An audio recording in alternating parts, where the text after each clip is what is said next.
ఆంధ్ర తెలంగాణలో తక్కువ ఫీజులతో high quality results ఇస్తున్న ఏకైక సంస్థ తిరుమల్ ఐఏఎస్ ఇన్స్టిట్యూట్. గత 3 రోజుల నుంచి తెలుగు రాష్ట్రాలను బర్డ్ ఫ్లూ భయం వణికిస్తోంది. కోళ్లకొస్తున్న వ్యాధితో ప్రజలు ఆందోళన చెందుతున్నారు. ఈ నేపథ్యంలో ప్రతి ఒక్కరి మదిలో మిదులుతున్న ప్రశ్న ఒకటే, బర్డ్ ఫ్లూ వచ్చినా చికెన్ తింటే ఏమవుతుంది? ఒకవేళ మనుషులకు బర్డ్ ఫ్లూ వస్తే చనిపోతారా? ఈ వ్యాధికి వ్యాక్సిన్ లేదా? ఇంతకు చికెన్ తినొచ్చా తినకూడదా? ఈ ప్రశ్నలన్నింటికీ సమాధానాలు తెలుసుకుందాం.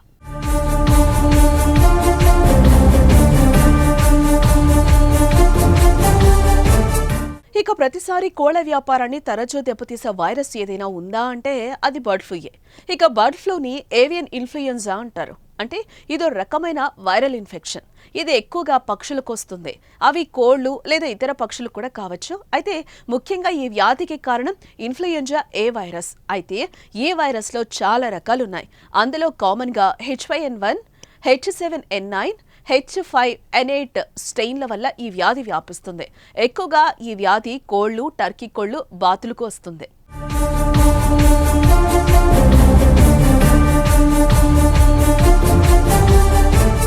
మరోపక్క బర్డ్ ఫ్లూ అనేది కొన్నిసార్లు కోళ్లకు ప్రాణాంతకం కాదని, కొన్నిసార్లు స్ట్రెయిన్ ని బట్టి ప్రాణాంతకంగా మారుతుందని వెటర్నరీ అధికారులు సూచిస్తున్నారు. అయితే ఈ వ్యాధి కారణంగా కొన్నిసార్లు కోళ్లు అనారోగ్యం పాలవుతాయి.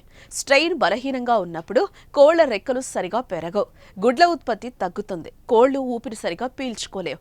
ఒక్కోసారి కోళ్లు వైరస్ నుంచి రికవరీ అయినా అప్పటికీ వైరస్ వ్యాప్తి చెందుతూనే ఉంటుంది. అదే ఈ వ్యాధి తీవ్రంగా ఉంటే కోళ్లు కొన్ని గంటల్లో చనిపోతాయి లేదా కొన్ని రోజుల్లో చనిపోతాయి.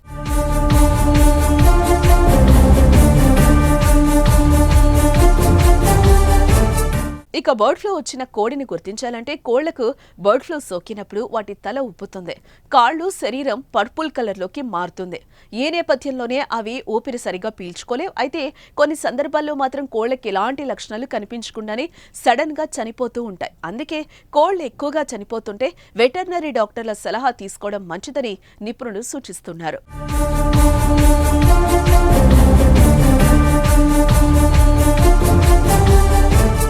ఇక ఈ వ్యాధి మనుషులకు వ్యాపిస్తుందా అనే ప్రశ్న గురించి తెలుసుకుంటే ఇది మనుషులకు చాలా అరుదుగా వ్యాపిస్తుంది. బర్డ్ ఫ్లూ సోకిన పక్షులను ముట్టుకున్నా, వండుకొని తిన్నా ఈ వ్యాధి సోకే ఛాన్స్ ఉంటుందంట. మనుషులకు బర్డ్ ఫ్లూ సోకితే జ్వరం, దగ్గు, గొంతు నొప్పి, ఒళ్ళు నొప్పులు, తలనొప్పి, కళ్లలో ఇన్ఫెక్షన్ వస్తుంది. వ్యాధి తీవ్రమైతే ఊపిరితిత్తులు నీటితో నిండిపోయి నిమోనియా వస్తుంది. ఊపిరి సరిగా తీసుకోలేరు, ఊపిరితిత్తులు పనిచెయ్యవు, బ్రెయిన్ దెబ్బతింటుంది. దీంతో మరణాల రేట్ ఎక్కువే. దీనికి తోడు H5N1 స్ట్రెయిన్ సోకితే చనిపోయే అవకాశం 50% ఉంటుందని, అయితే మనుషులకు ఈ వ్యాధి అరుదుగా సోకుతుందని నిపుణులు అంటున్నారు. అందుకే బర్డ్ ఫ్లూ ఎక్కువగా ఉన్నప్పుడు చికెన్ తినకపోవటం మంచిదని, ఒకవేళ తినాలి అనుకుంటే కనీసం 75 degrees Celsiusలో వండాలని, అప్పుడు వైరస్ చనిపోతుందని నిపుణులు చెప్తున్నారు.